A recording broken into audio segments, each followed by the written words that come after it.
So hi, I hope that day is pretty fine. So the subject for today is how to get into game development. So I do know that it's a subject that everybody want to get into or they are interested into getting into.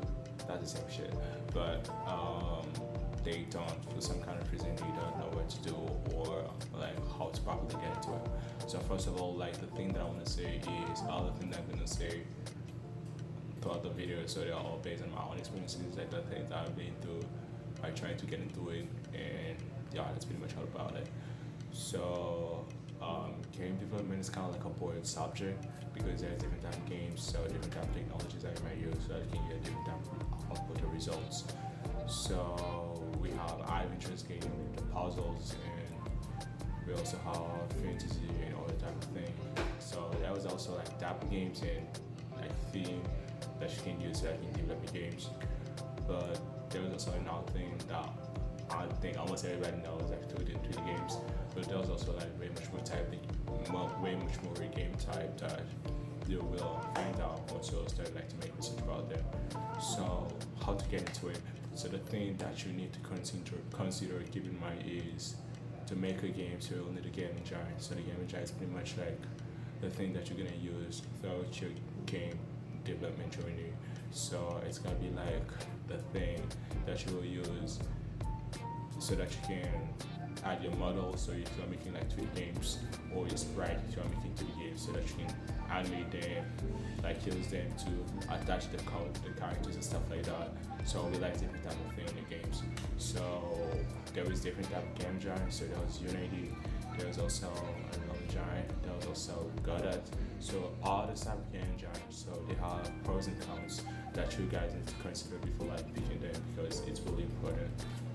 And the most popular one nowadays, or like the one that not everybody but almost everybody is using, is Unity, at least beginners, because it's really efficient and how to say that, like the way that everything has been designed. So it's pretty much um, like the engine is pretty much like self-telling.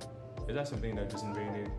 Maybe, but so it's just like way much more easier to get through like different type of windows and functionalities, and there is also more resources in the web. So this is a thing that you can pretty much learn easily and pick up easily than other type of game giants. So I'm not saying that the other ones are bad or something like that, but I'm just saying it'll be way much more easier to get into game development using Unity because of the amount of resources that we have nowadays and the large community.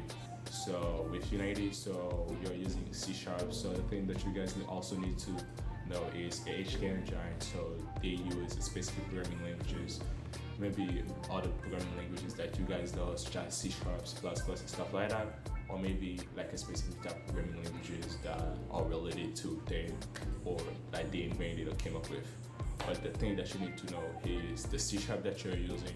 So it's gonna be pretty much like the same basic, like the same thing, the same operation, like the way that you're doing your pretty much like basic operation using C Sharp. So it's gonna be pretty much like the same thing with Unity, but they'll just come up with some new functionalities and some new ways to do the thing.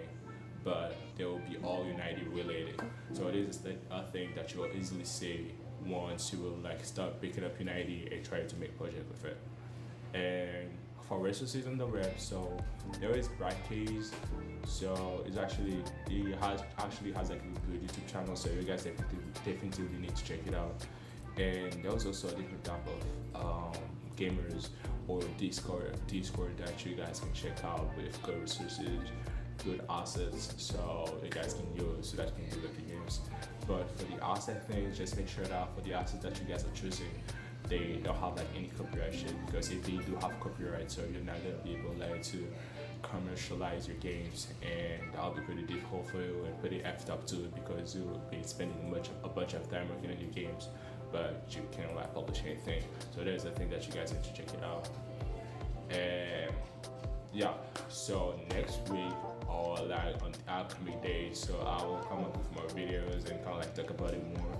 So it was a quick introduction, and like each week, not each week, but not each day even, though not fuck that, not each day, but I'll try like to come up with some new things so that I develop more the thing that I just said today.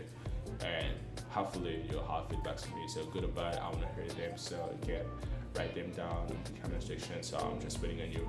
Thank you for listening to me. I'll see you maybe tomorrow.